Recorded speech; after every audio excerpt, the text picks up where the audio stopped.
Welcome to the second webinar in this series, Fatherhood, the Church and the First 1,000 Days. And my name is Richard Lundy, and I'll be facilitating our conversation today. This webinar is hosted by Sikunye, an initiative of the nonprofit Common Good that was founded in 2006. And our goal as Sikunye is to strengthen local church communities to be modern-day villages around families in the unique window of time known as the first 1,000 days. And when parents or caregivers in this stage are held in supportive relationships, they are better able to provide what their baby needs. And we believe that for South Africa to have a brighter future, we need a whole of society approach. And Sikunye's goal in that is to see churches play their part in seeing all children reach their full potential. We have in attendance today over 100 people from different provinces and countries. Some of you are from NGOs, from government departments, from academic institutions and local churches. And in an ideal world, we'd have a 3-day conference filled with many conversations where we can learn from each other. But rather than having a long conference with just a few people, we decided to host short conversations with many people. And our hope is that you are informed and inspired to continue these conversations with others in your context. And tomorrow you'll get an email with links to this recording, as well as other documents that are referenced today. Share these far and wide to help this conversation keep going in different corners of our country. Another way to keep the dialogue going is to use social media. Follow Sikunye, use the hashtags and the chat box that are going to be in now, and find out more about what others are saying about this important topic. On this Zoom platform, there are 2 other ways that you can communicate with us. One is via the chat box. And the chat box allows you to introduce yourself, to make comments and so on.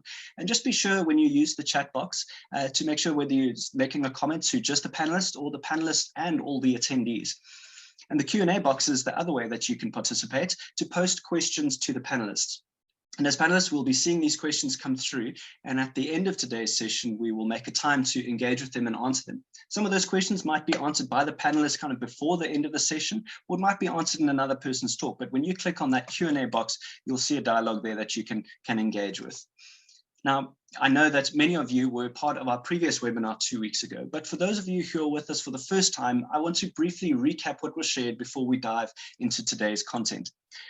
Last time, we started off by looking at the first 1,000 days. Dr. Hilary Gooiman explained this window of time from conception to 2 years of age, where the brain is developing at a never-to-be-repeated speed.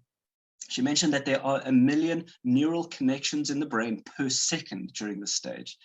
And so this time is both a time of great opportunity, but also a time of great risk, because all children need specific building blocks provided in the context of a loving, nurturing, responsive relationship with an adult in order to let their brain fully develop. Now, after that, Dr. Tawanda Makusha shared with us the important research into the state of fatherhood in South Africa. And some of the key things that surfaced were how positive fatherhood is not merely presence, living in the household with the rest of the family. You could have a present father, but actually he might be abusive and a negative influence. And you could also have a father who's not residing in the household with the family, but who's actually positive and engaged. He also unpacked the various statistics of fatherhood presence across ethnicities.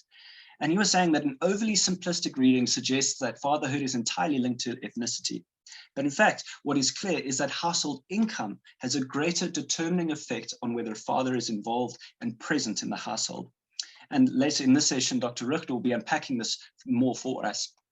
Dr. Mark Tomlinson was our next panelist, and he shared the importance of father engagement in the first 1,000 days. Children in this stage are aware of the father and will even seek out the father's voice. He mentioned there is great benefit to the mother, to the child, and to the father if the father is involved and engaged in these early days, even if not in the same household. And a strong message that came through was that fathering should start early, not wait until baby even is out the womb. And finally, Dr. Deborah Hancock presented how the church is a social actor and has pre-existing assets that can be used to strengthen and encourage father engagement. These assets and strengths are in local churches, across denominations, sizes, and financial resources. Examples of these assets include the ability to accompany, to convene, to connect and tell stories and so on. And these can be directed at encouraging father engagement. Now, you're welcome to view and share the recording of that webinar on Sikunye's website, specifically on the event page where you registered for this webinar. And today we're going to be continuing on from where we left off. First off, Terence Mentor will be helping us understand what engaged fatherhood actually looks like in the first 1,000 days.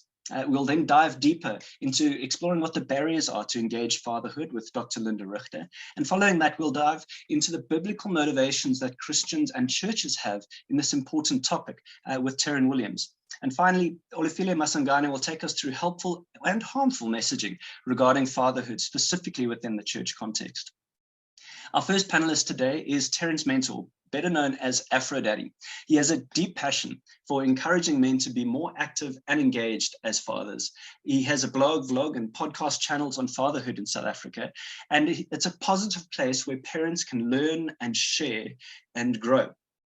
Now, Terence, over to you. What does an engaged fatherhood look like? What is positive fathering? Can you paint this picture for us today? Over to you. Hi, Richard, and good afternoon, everyone. A big thank you to the Sikunye team for allowing me to come to speak to you today. As Richard has alluded to, I really do love talking about fatherhood. So this is actually a real privilege for me and a real honor to be able to talk to a bunch of people who care about this, at the very least, as much as I do. The idea of engaged fatherhood has obviously evolved over the last few decades.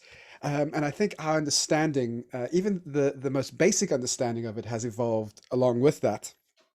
In the past, it was very much the idea of an engaged father is someone who provides. The idea of a father as provider, and that is just a physical provision. I bring home the money, the kids have shelter, the kids have food, the kids can go to school. My job is done. That has really changed over the last few decades. That aspect is still there. I think fathers are still, they should still feel that they are responsible for the physical care of their children, for the physical needs of their children. But that's the real obvious stuff. And even when we talk about modern fatherhood, we still kind of say, hey, dads, get in there and change the nappies. Hey, dads, get in there and make sure you're involved with the feeds, and get in there and play with your kids and be physically engaged with them in that way. And those are all good things.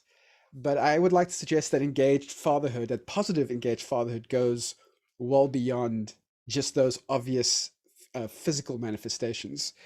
As men who have been trained in this world, we like the very obvious things. We don't necessarily feel comfortable around things that are a little bit more subtle, that maybe are more emotional, that are maybe more psychological.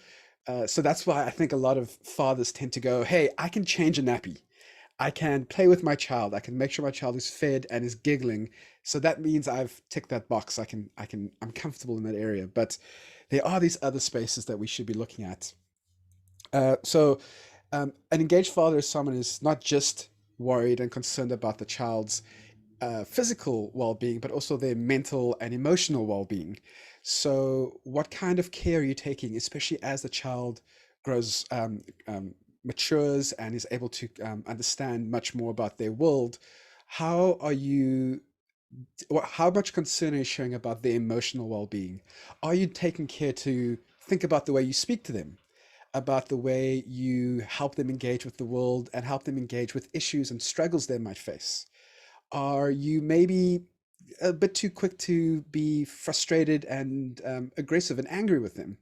Things that might actually affect them in the long run. As we discovered last week, all of these first 1,000 days has a knock-on effect for the rest of the child's life, and that includes the mental development of the child, the mental health of the child.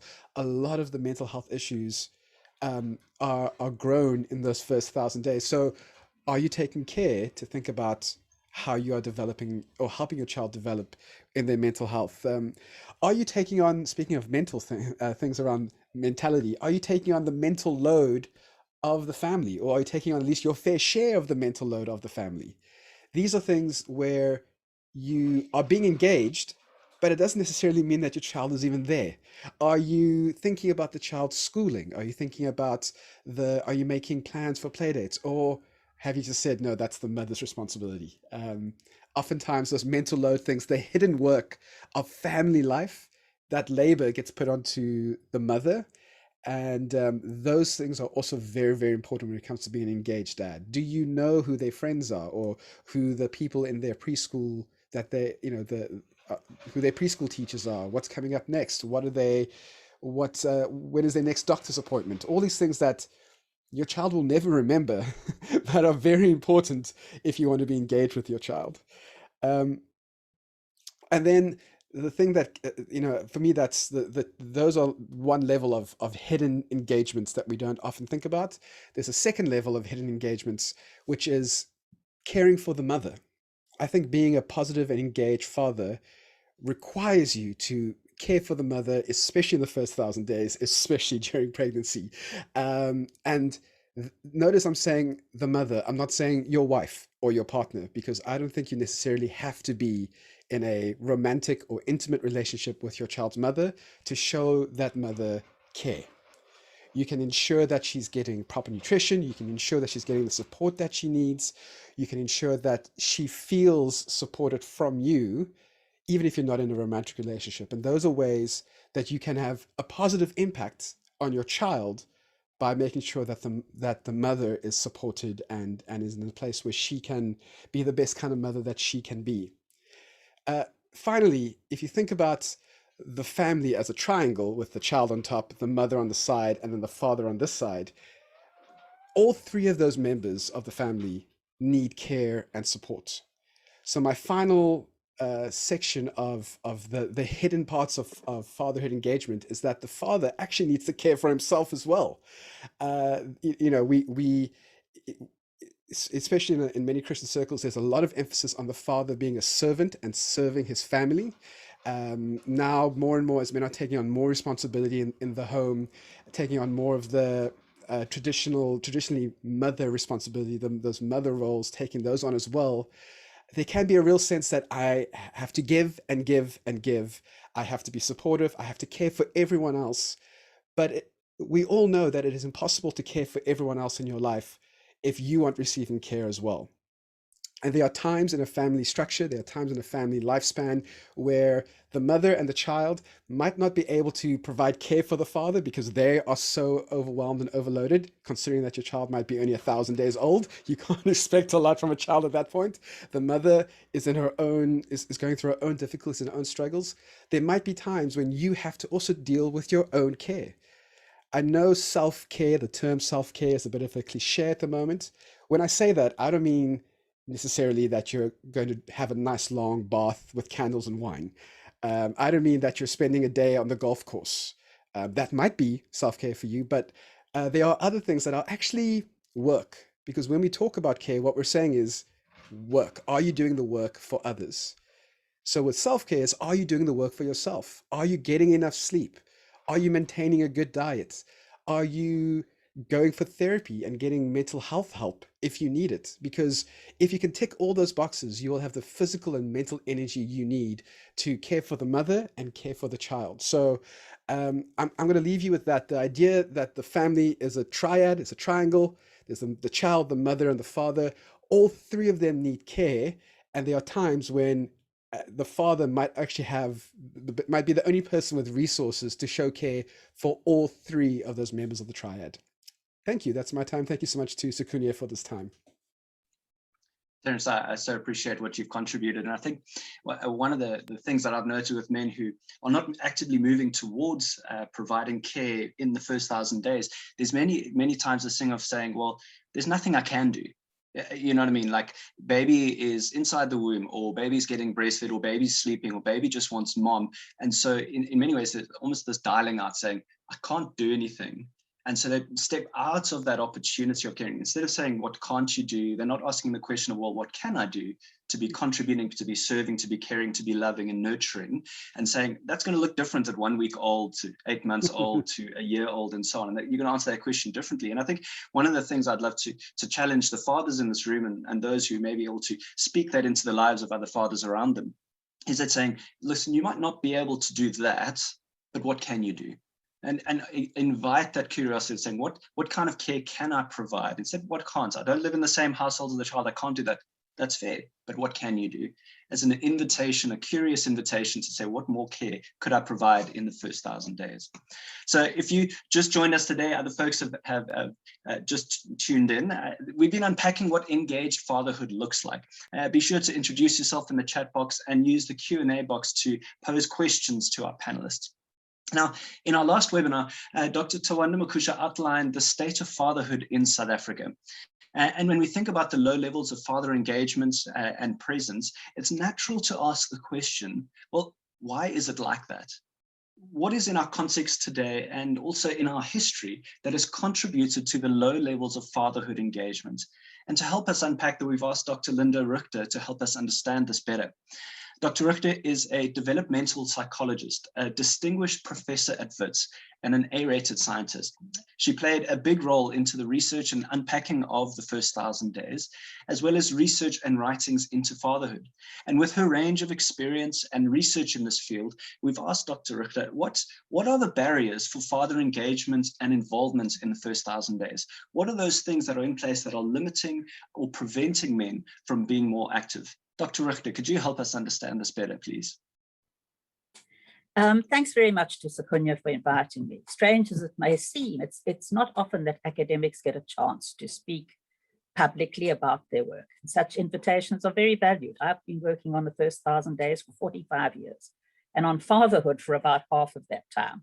And many of you might be interested in this book, Baba, Men and Fatherhood in South Africa, which I co-edited with a colleague. It's free, downloadable on the HSRC website, and I've asked Richard to put the URL, and I'll put it on the URL in the chat. So one of the things I'd like to do is help people to think about barriers to fatherhood in a sort of structured way. And I often classify in my own mind barriers to fatherhood, engaged fatherhood or involved fatherhood, according to what I would call actual barriers and perceptual barriers. Now, actual barriers, I think of structural barriers, institutional barriers, and interpersonal barriers. Now, I know Tawanda spoke briefly about structural barriers, but I'd just like to go into them a bit more. Structural barriers arise from the way we organize our societies politically and economically. And in South Africa, what the structural barriers are poverty, unemployment, labor, and shortage of housing. So migrant labor, forcing men to be far from their families. Now, to get a real sense of what that means, surveys since COVID have confirmed that 74% of young people 15 to 24 are unemployed. Moreover, of those people who are working, 30% earn less than the minimum wage of 3,500 a month. Now, when you think of the fact that the age of first birth, the average age of first birth of a baby in South Africa is 21 years amongst women, we don't know what age young men have babies. This group of people simply do not have enough money to support themselves and a baby. When you think of the fact that the minimum amount of money needed for a basic nutrient per month per person, it's 600 Rand. So one of the things we have to consider is that this is a social justice issue. People in our country do not have enough money to support themselves and their children. So it affects both the human development of our society, and it abrogates their rights as human beings to be parents. If I think then of institutional barriers, now institutions, I'm talking about how we organize our society socially. This is the way we organize our schools, our health services, our families, our religious associations, our cultures, and so on. And we understand that severe barriers exist at many levels. So if I take the health services for an example, we all know that the health services are very unfriendly to men during the periods of pregnancy and birth. Despite the evidence, and Hilary would have spoken to this in the first webinar, that this is where fatherhood gets consolidated, where men actually realize the hormonal and other preparations they go through when they become fathers to realize a future of fatherhood. So we did a study in which we compared men who attended ultrasounds, for example, the 24-week ultrasound, which is now being offered in all public services at the district level, with men who didn't attend the ultrasound. And in the ultrasound, we drew their attention to their baby, to the baby's features, to parts of their body, and they heard their baby's heartbeat. We did this in order to connect the father emotionally to their coming child. When we followed up these couples 6 months later, there was a clear division between men who attended the ultrasound and men who didn't in terms of engagement with their fathers. So we know that the beginning is incredibly important to establish fatherhood. But at a cultural and faith-based and religious level, there are also many barriers. Perhaps the most significant and pervasive barrier to engage fatherhood in South Africa are the practices that bar men from seeing their children because they haven't paid either inhlahula or damages or bride price lobola. Now, some families do not institute this, some cultures don't institute this, but it is widespread to raise barriers against the young man to being involved if he hasn't paid these finances. And this is especially critical when you realize how poor the majority of first-time fathers are. And then the interpersonal barriers. Most pregnancies in South Africa are unplanned, and a great majority occur to young people who are neither married nor living together. So only 26% of first-time babies are born to people who are married. What the consequence of this is that the relationship is often an insecure one, where the couple is not sure of each other, not sure of their future, not sure of how they're going to relate to each other as parents. And so you can get paternal denialism, where the father says, it's not my baby. You can have the mother barring the father from seeing the baby, and you can have the baby being used as a manipulation between the two parents, either financially or emotionally. So that's one set of barriers, what I call the actual barriers. And then, of course, there are a large number of perceptual barriers. And I would classify these perceptual barriers of barriers at the societal level, barriers at the level of how women think of men, and barriers at the level of how men think of themselves. So social barriers, for example, it's not men's place to do this kind of thing. Men should just be providers, as AfroDaddy said. It's a men's role simply to be disciplinarians. And in fact, we are highly suspicious of men who show an affinity for young children. How many preschool teachers do you know who are men? Or how many men do you know who are child carers? This is because we have a deep suspicion that such people might have suspicious motives, they might be pedophiles or whatever. And so that is an underlying underbelly to our society. This is a kind of guardedness about men and young children. Now, many women regard men in ways that are barriers, like, well, men don't know what to do or how to do it, or that it's best that they do other things while the woman cares for the baby. Or on the other hand, that men are basically deadbeat dads. If you don't bully them into the maintenance court, they're not going to pay. If you don't actually nag them to remember the doctor's appointment, or nag them to play with the child, or nag them. And then also that there's a frequent perception amongst women that they don't do it properly. So men often speak about how critical women are of things that they sometimes do. No, that's not the way to do that. Let me show you. And then lastly, there are ways that men think of each other. So very prevalent in South Africa is a sense that if I do these things, it is unmanly. I will be laughed about amongst my friends, and they will joke about the fact that I am somehow at the behest of my dominant wife. And also an insecurity about what can I do? How much can I do? Can I do it well? Will I do it wrongly? And all of these things are barriers. So at the structural level, there are barriers. At the perceptual level, there are barriers. And young men who become involved with their children, their young children at first start, really have to overcome these and many other barriers. And I'd be absolutely delighted to hear from participants in this webinar about other barriers that they know young men face in becoming involved. So over to you, Richard. And I really want to thank you for, I know you're summarizing copious amounts of research to get into that short presentation. I really do appreciate it. And I think one of the things that stood out for me is just that these layers of barriers are in place, and some of them are visible, you can see them, and some of them are just kind of inherited, kind of like in the air we breathe, and having open conversations around it help to bring them into the light to say, wait a minute, what part can I play in helping to reduce these barriers for this family, this individual family, or for society as a whole? And so I want to encourage, if there are any church leaders in the room, you might say, well, we can't influence whether dads go into ultrasound scans or not. And I encourage you to think a little bit differently. Maybe there's nurses, maybe there's doctors, maybe there's influencers in your church community that you can start a conversation with around this, to connect the dots, to say, look, when this happens, that can take place, and you're using what is in your sphere of influence to reduce the barriers that are in place for families in your church and around your church.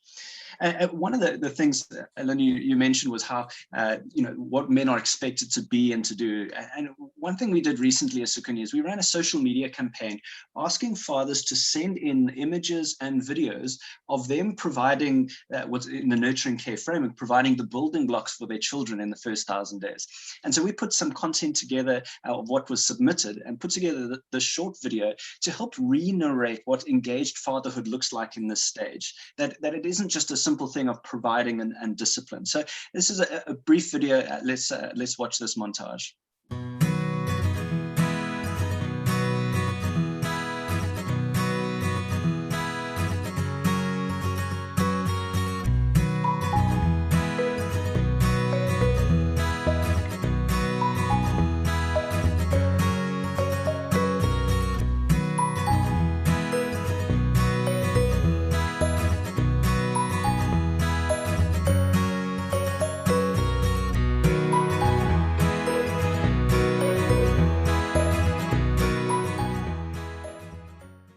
To find more of that footage on social media, you can search using the hashtag 1000daydads on various social media platforms. We want to re-narrate what engaged fatherhood looks like in South Africa and different parts of our country.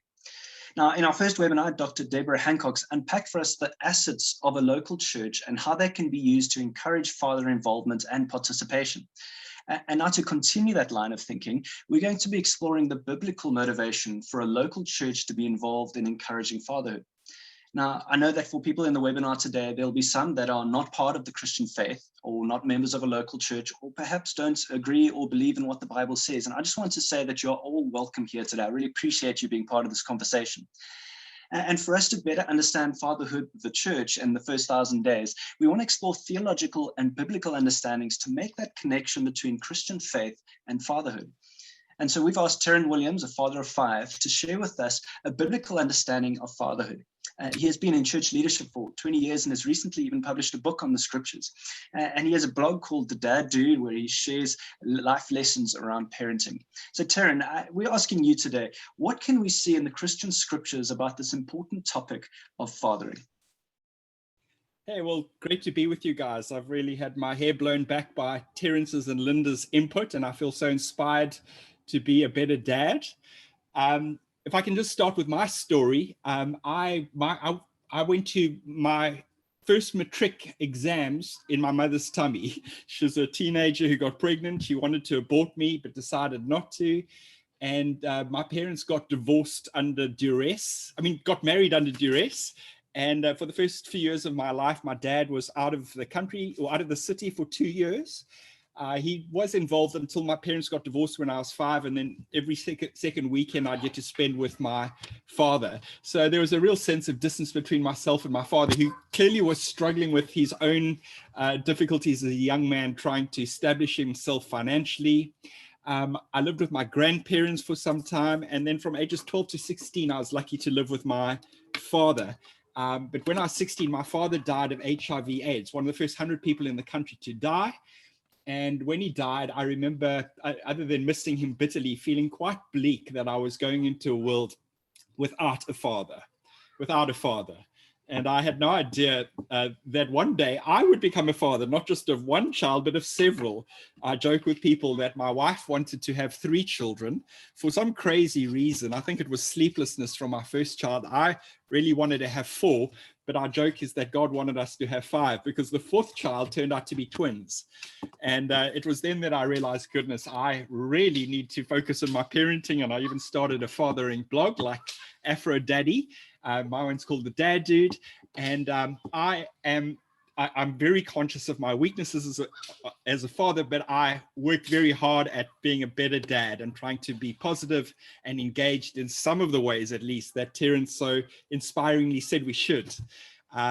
But I want to just share with you how I went from being a person who, in a sense, was fatherless to being a very engaged father. And the answer really is that after my father died, by the invitation of a friend, I was invited to a church. I came from a non-religious background, and the church did two things for me. The first one is that the church reparented me. I met, for the first time, engaged, positive fathers. Somehow in my family of origin, there weren't many inspiring men at all. But in this church, I saw many men who loved their wives and loved their children and who thought that looking after kids was a pretty awesome thing to do with their lives. And on top of it, the spiritual leaders of this church, I would say, were not controlling in their leadership style. They were very fatherly. So I find myself being quite fathered, if I can put it like that. Reparented is the way I like to think about it. It wasn't just the men, it was also women who encouraged me in my own, adventure into godliness and responsibility in life.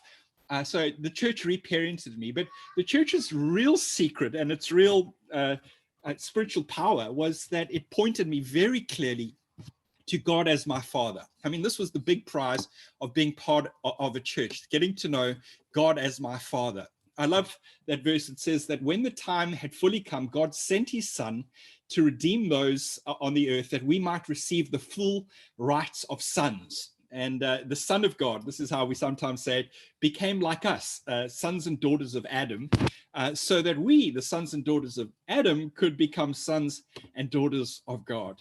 And I'd like to reference Psalm 103 as one of the many places in the Bible where we discover what an awesome father or parent we have in God. It says in Psalm 103, "For as high as the heavens are above the earth, so great is his love for us." Another verse says, "See how great a love the Father has lavished upon us, that we should be called children of God." And I remember just a few weeks into being a Christian, because I became a Christian only after I joined this church, it dawning on me that I was no longer fatherless in the world, but now I had a father who would never leave me. And as much as my father tried, I had a father who now was perfect and would never fail me. And in fact, one of my job descriptions as a Christian was to grow in dependence on this heavenly Father. And what happened in those early years is I discovered what parenting is by getting to know God better. And then when I had children, it just worked seamlessly to treat my children the same way that my Heavenly Father treated me. So reflecting on Psalm 103, which you could read on your own, the first thing I noticed is that God is intimate with his children. He's not aloof. Psalm 103 says, "As a father has compassion on his children, so the Lord has compassion on us." There's a verse in the Bible that says that God puts his spirit in our hearts, and through the spirit, he whispers to us, "You're my child," and he helps us to call out, "Daddy, Father." I mean, this is a very intimate, affectionate connection with God. The Father assures us of his being there for us. He assures us that he longs to open up his heart to us. And this should break the sense of formality and distance that often marks the prayer life of in people who talk to God, but it also shapes how we relate to our kids. Because here we've got a father who relates very affectionately to his children, and we can do the same. There's a lot of skin contact here, if I can put it like that. There's a lot of the father being with these kids. Those first 1,000 days, the mother definitely stars in the emotional connection with this child. But my wife explained to me that I should hug my kids all I could. That she even introduced me when we had twins to kangaroo. I nearly said crocodile fathering, kangaroo fathering, where she had one twin on her chest and I had another twin on my chest. And what struck me is the twin that was on my chest was so close to me. He just had such a trust in me. And I never knew that fathers are meant to be touching their kids, rocking their kids, feeding their kids, and being gentle with their kids and being gentle to the mom in front of the kids. Because if you lose it with the mother in front of the kids notice that. The other thing I learned about God as a father is this unconditional love that he has for us. He's so patient, because we need a father who's patient with us, because we don't always walk the straight and narrow like we should. I remember hearing a friend saying to his children, and he said to his children, I really want you to be the best you can in life. Be a good person, do well at school, do your best at sport, be very motivated to do this. He said, but one motivation you must never have is my love. And his kids looked back at him a little confused, and he said, because my love will never change, whether you're a good sportsman or not, whether you do well at school or not, whether you make good decisions or not. There's nothing you can do that can make me love you more. And there's nothing you can do that can make me love you less. And when we have this insight into this unconditional, super patient love that God has for us, I think it motivates us to actually want to make responsible decisions, but it also empowers us in how we treat our children with such gentleness, with such patience. Because my goodness, parenting is it stretches you, it strains you, it pulls at you, it tests your patience, and we can easily become frustrated. And then we remember the Lord is compassionate and gracious, slow to anger, abounding in love. And this means that when we do correct our children, we do it with such gentleness. We don't do it in frustration. We're not paying them back for this frustration they've caused us. Little kids can really frustrate you. But because our parenting is unconditional, it's not like you pay them back by frustrating them or by hurting them. No, correction is very gentle. And just for the record, Julie and I don't smack our children, not only because it's illegal in our country, but because we are so committed to finding other non-physical ways of correcting them and maintaining that sense of unconditional love. We correct them not because of the way they're putting us out. We correct them because we care about them. We're not angry at them on our best days as much as we're angry about things that damage them or that damage their relationship to us. And then another way that having God as our parent can inspire us, equip us to be better parents is we notice how attentive the Father is to our needs. We notice how attentive the Father is to our needs. Psalm 103 says, I praise you, O Lord, and I forget not all of the ways you care for me that are so specific. You forgive my sins. You heal my diseases. You redeem my life from the pit. You crown my life with love and compassion. You satisfy my deep needs with good things. And one of the things we learn about God is he doesn't give us everything we want.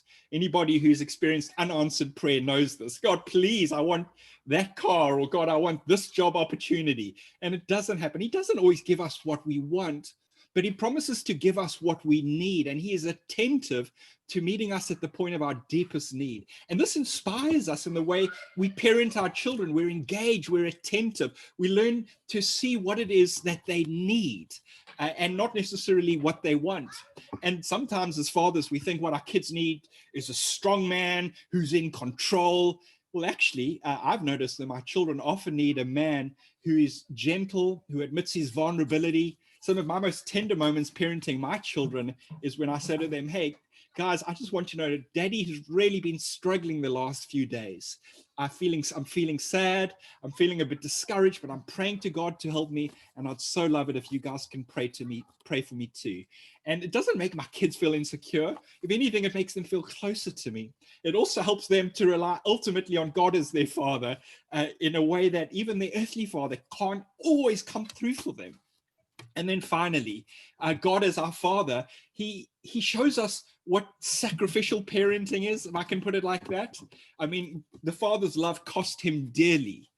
If you know the Christian story, it's the Father spared not his only son, but gave him up on the cross so that we could be adopted into his family. Yeah, you got a Father who in love is willing to let go of what means so much to him because he loves us.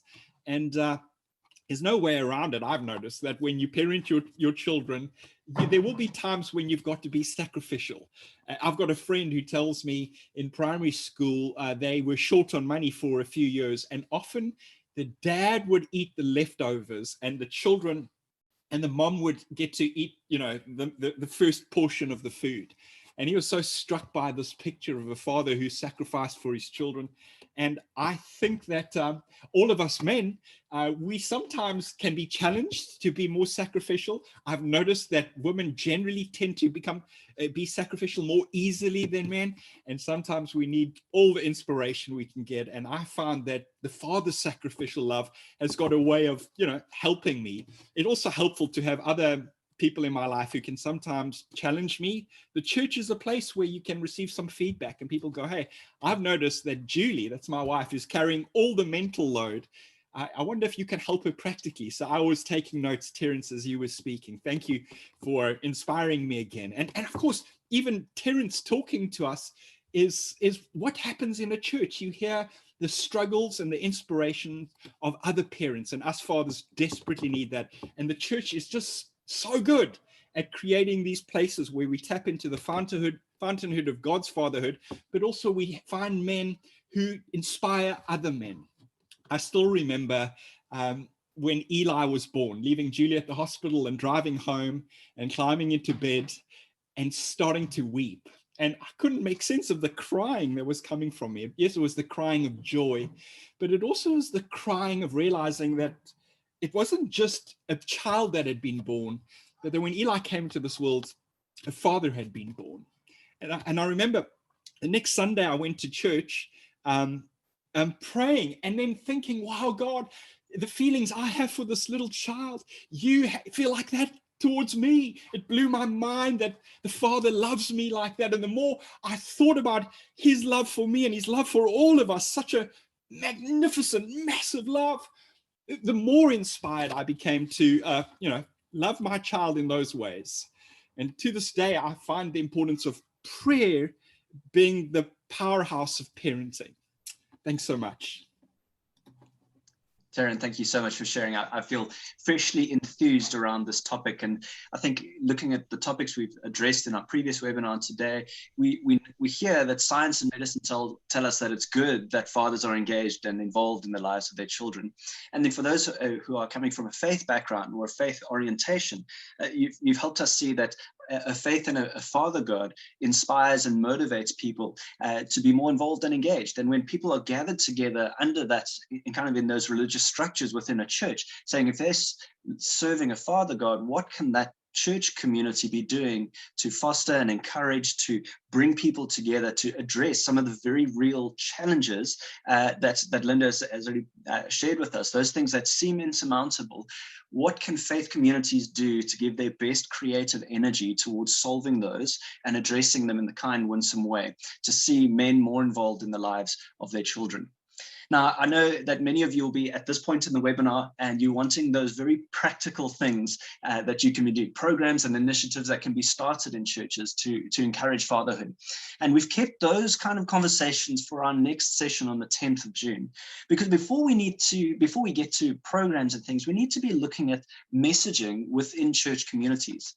One of the things that local churches have is a voice. And messages from the pulpit and from the pew are loud messages in our society.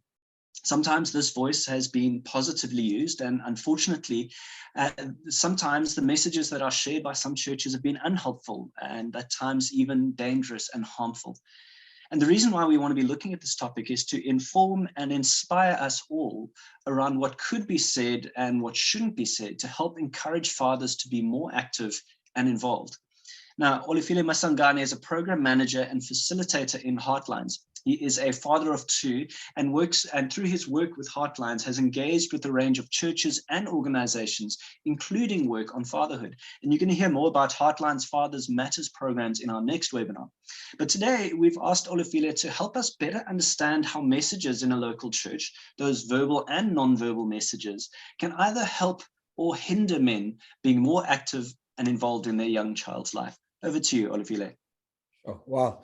Richard, what a stimulating conversation. And I'm really moved by what Terran has just said. In fact, yesterday, 13 years ago, my son was born.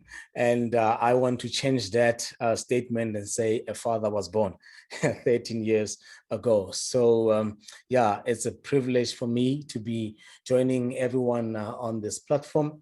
Yeah, let's jump right into it. As fathers, we are constantly being communicated to on who and how we ought to father, and then this is coming from our partners, our society, media, and even the spaces we occupy. There is a lot of filtering of verbal and non-verbal messages we constantly need to navigate as we seek to be more engaged. So my biggest point on how we can improve engagement is by creating pockets of support for fathers to show up in their fatherhood journey. So when supported, fathers feel recognized as a parental figure, and this places greater importance on their father role identity, and feel more satisfaction, competence, and comfort in their paternal role. So when that is there, when the support is there, we feel more supported and we feel more comfortable in our paternal role. So our churches and our communities and other structures need to be positioned to provide this support. So there's no one way to father. Although we don't want to clap hands for fish for its ability to swim, we do, however, need to, in our churches, in our schools, our communities, we need to affirm fathers to step up into their fathering in their own unique way and allow room for mistakes. And we know that there is a stigma attached to being men. Today, I'm wearing this wonderful t-shirt here. It's called Thursdays in Black, and it's standing in solidarity for our women and our children who are abused and raped. And we as men are actually on the wrong on this one, and we need to get our act together. But the mistakes we're talking about here is not these mistakes, right? But it is us trying to either change nappies or embrace, be intimate with our children, and we need the help from the mothers to journey us on that. And I said, like extend grace to us. So at Hardlines, we did a formative research study that looked at some of the barriers that hinder fathers from being involved. And I'll list a few. One of them is that being a father is only about providing.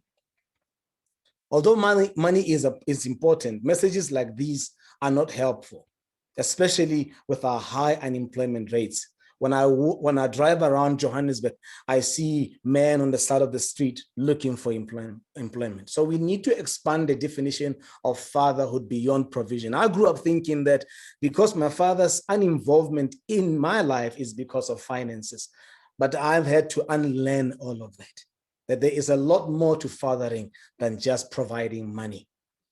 Men are emotional. The next one is that men are emotionally disengaged and uninvolved. So I was actually anxious about my fatherhood journey, whether I will be able to be sentimental and emotionally involved in my fatherhood journey. This rhetoric and messaging, even in our media, perpetuates stereotypes that all men are uninterested in fathering, which is untrue. I remember singing songs to my children when they were in their mother's womb. And I remember just the bond that actually formed. I would pick up the guitar and sing some songs to them. My son and my daughter are musical because I put that in them. And that has been an amazing journey for me. And fathers, the other one is that fathers have to reside in the same home with their children to be involved. Residency doesn't always mean quality involvement or engagement. Some of us can be present and uninvolved. We've mentioned some of that, and we can be there, like the song that goes, your body's here with me, but your mind is on the other side of town. So we have fathers that are there physically, but they are not there emotionally. The nuclear family is also not the norm. and we need to talk about involvement. What does involvement mean? I could be in Qebeha and fathering my son in Egoli. So it is about the active participation, whether I am there physically in the house or not. So our spaces are non-verbal points of communications. So whatever space we occupy. So for instance, the parking lot. We need to see more dads and tots parking spaces alongside moms and tots parking spaces. I can, just to think about it. We need to normalize fathers taking their children for vaccines at local clinics and not shame them for doing so. I've found that to be true, that you find more mothers queuing for immunization than fathers, and I find myself being one in many. And we need to normalize fathers in delivery rooms for those who have the privilege to. Now, both my children were born in public healthcare centers. My son was born 13 years ago, as I've mentioned, and I had the privilege of being in the delivery ward. And what a moment it was. I saw him pop, and man, the boy came, and what a joy it gave me. And I always reminisce about that day. But when my daughter was born, it was a C-section, and it was also a public health facility. I was not allowed in. It was the most loneliest experience I would have ever experienced. I don't wish it upon anybody, because I kept wondering what is happening inside that room. I kept agitating, and I was so anxious about what is happening to my wife. And then the door slammed open. You can imagine the sound of those double-sided doors being pushed by this stretcher. And man, it was like a loud explosion, bang! And I got a crack, man. And there was a stretcher. My wife is lying there, she's shaking. And they gave me 1 minute to look at my wife and look at my daughter. And that was the most painful experience I ever experienced. And here's the thing.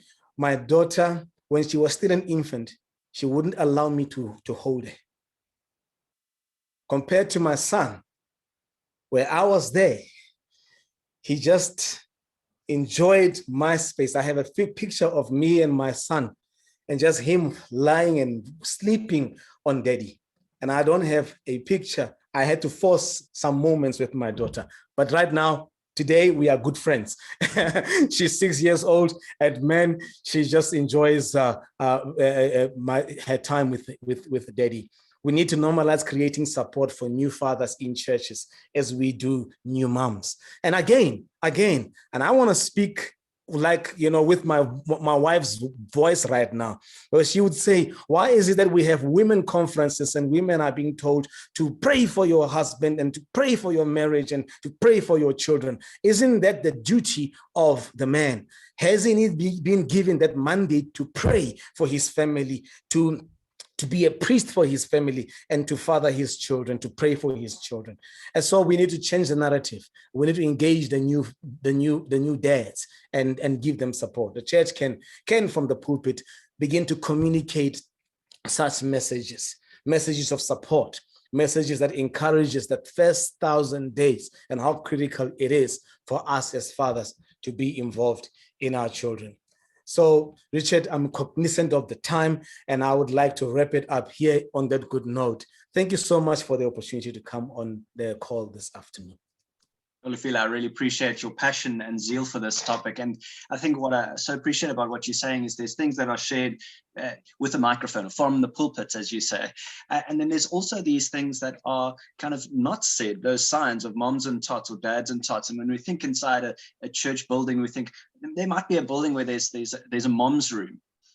And what is that sending? It's like young children belong with moms, not with their dads. Can we not rename that to be the parents' room, parents of young children's room? Other things is in the bathrooms, is there a space, a changing mat in the men's bathroom? What message does that send to men when they come into a bathroom and they see a changing mat there? It sends a positive message of, you should really be doing this. This is not a mom's job. This is a parent's job to change your children. Another thing is those small words that can be used that send a loud message. So Olefile, if your wife was out tonight, would we say, Olefile, are you babysitting your children tonight? You're not babysitting your children, you're parenting your children. But oftentimes dads are called, and they're babysitting their children because mom is out. And so there's small words that we can take care of in what we're saying. And these naturally don't exist only in faith communities. They can exist in our workplaces and public facilities and so on. And so I encourage you, if you're not part of a faith community, I encourage you also to lean into the verbal and the non-verbal messages in your spheres. This could be in the NGO you work in, the government department, academic institutions, and so on. I can think of two malls off the top of my head that when I wanted to change my children's nappies, that I had to go to the wheelchair-friendly toilet to be able to do that. And it's kind of like, can we not create a space where it's more encouraged in public facilities? Now, we've reached that part of the webinar where we want to be asking a question. One of the questions that's come through on the line, I'm going to ask Terence Mentor to answer it for us. Terence, the question is, what are suggestions for wives or moms that have husbands that are hesitant to go for counseling or take on more of the load? That's a very tough question. I think the first thing would be patience. You have to realize that your partner, your husband or your partner is starting off on the back foot here. He has not been socialized to be vulnerable, whether that's physical vulnerability or vulnerable with his mental health. He might not even have the language to understand that he needs to go for counseling. So I would say a lot of patience with your partner is the first step. The second step is maybe to find someone in your community, whether it's your church or where you live, or someone that he knows and he trusts, who has gone for counseling, who has gotten help, he can chat to. Because I think a lot of us, me included, this was my experience before I went to therapy for 2.5 years. My experience was I had no idea what therapy was all about. I had no idea what counseling was about. I didn't know what to expect, and there was a lot of anxiety around that to add on to the anxiety I already had. But being able to talk to someone to say, okay, well, what will it be like? What will be expected of me? What will be the outcomes? From someone who, a father, another man, would be really useful to help kind of just ease any kind of trepidation he might have about that. And the last thing I would say is also wives and partners to fathers can go a long way in checking their own feelings about men's vulnerabilities.